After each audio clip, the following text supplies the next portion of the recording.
Hi guys, so today I'm going to be reviewing a foundation which I've had for a while actually, and I've repurchased it 3 times so far. And this is one of the first high-end foundations I ever bought. I think I was about 18 or so, and I was literally the lightest colour. But I remember the foundation being really perfect for the skin, but it didn't look like you had a ton of makeup on. So if you felt you had good skin but you just wanted to, you know, just even out the skin tone and hide some imperfections, then this is the ideal foundation for you.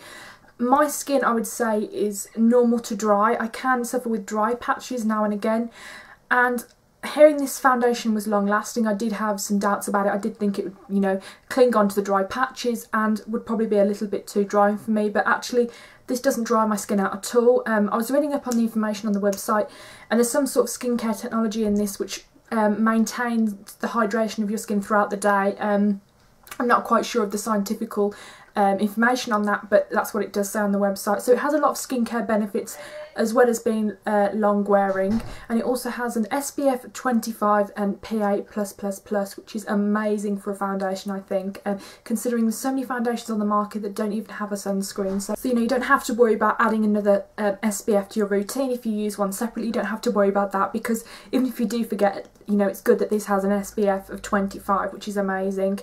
It has titanium dioxide sunscreen in it.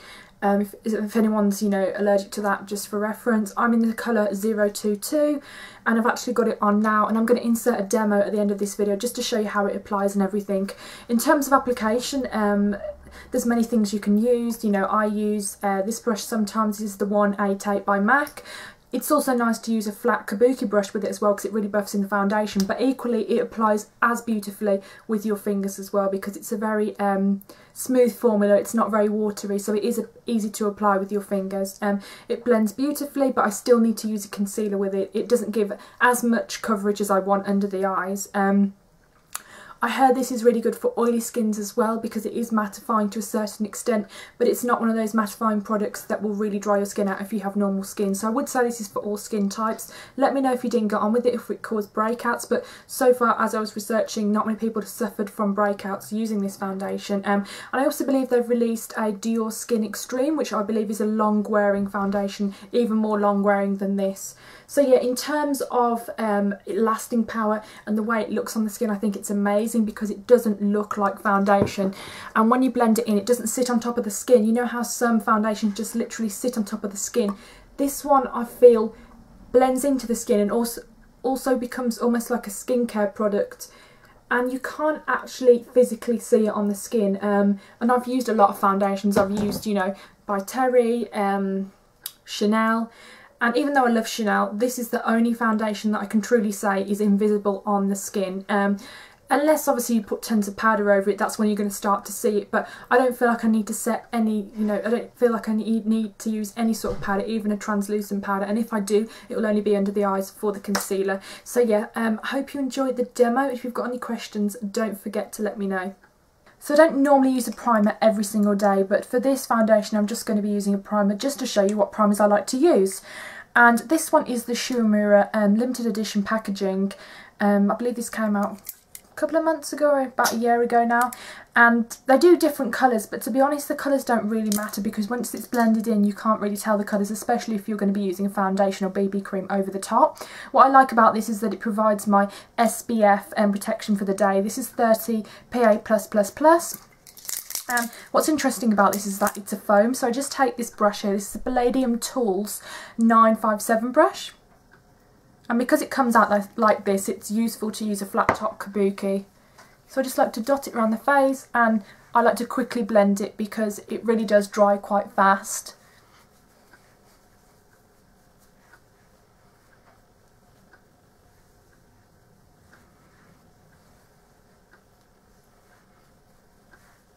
So once that's all blended, I'm going to be applying the foundation, and this obviously is the Dior Skin Forever Flawless Fusion Wear, and I do believe they have another one out at the moment called the Extreme Wear. I think, don't quote me on this, I think that's formulated more for oily skin, whereas you can still use this if you have oily skin, but I think that's more of a longer wearing version.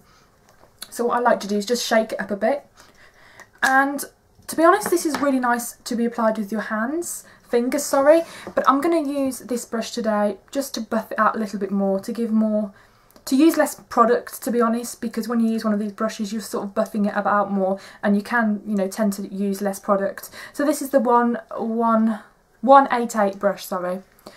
So I'm just going to take a bit of that on the back of my hand.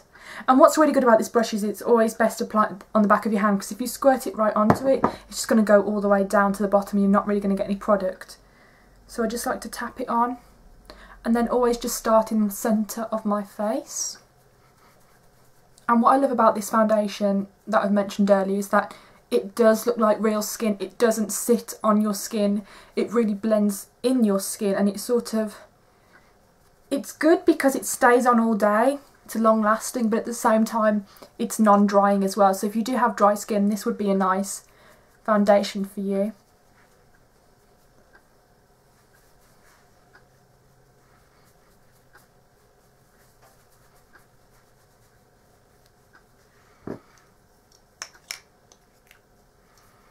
And to be honest, I'm not really sure about this colour, because when they matched me, I did say to the lady that matched me that it looked a tiny bit too on the red tone for me, because I like more yellow based foundations.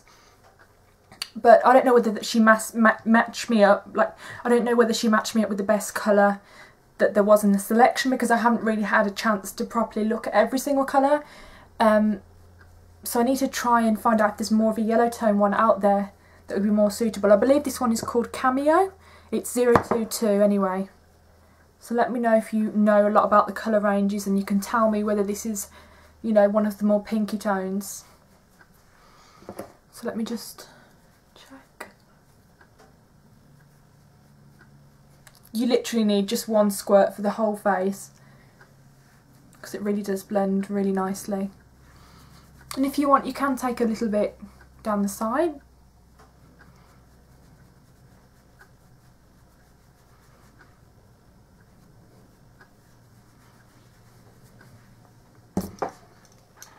So as you can see, I don't know whether you can see, you know, the makeup itself, but it's covered up, you know, some minor imperfections. I would say it's a medium coverage foundation, but it's still bringing through the realness of your skin. It still has the different shades, but it just perfects what you already have, what you already have to work with. And I also like the fact that it's an SPF 25, which is really good for a foundation. Not so good at flash photography, but day-to-day, everyday foundation, yeah, really, really good. For concealer, I think I'm going to go for a high-end theme today. I'm going to be using my YSL concealer, this one here, and this one is the multi-action concealer, and it does remind me of Revlon's Photo Ready in the formula and the type of twist-up stick packaging. So I'm just going to be applying that just on the inner corners, because that's where I really tend to get dark, just here really.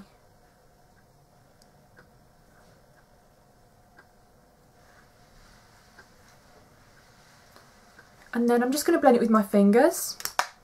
I do tend to think that concealers blend a lot nicer, especially cream concealers, with fingers, because obviously the heat of your finger helps it sort of blend in naturally to the skin.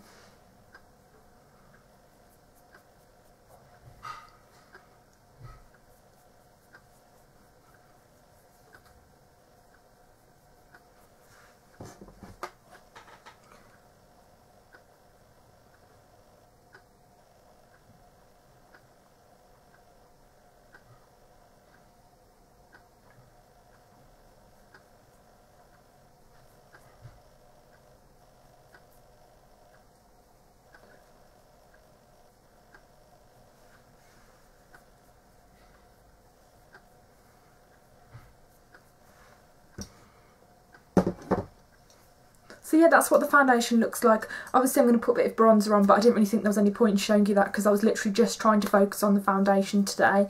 But yeah, if you've got any questions about the foundation, or, you know, any recommendations for me, if you ever tried the Dior Extreme, do let me know, because I'd love to hear your comments, and I'll speak to you soon. Bye!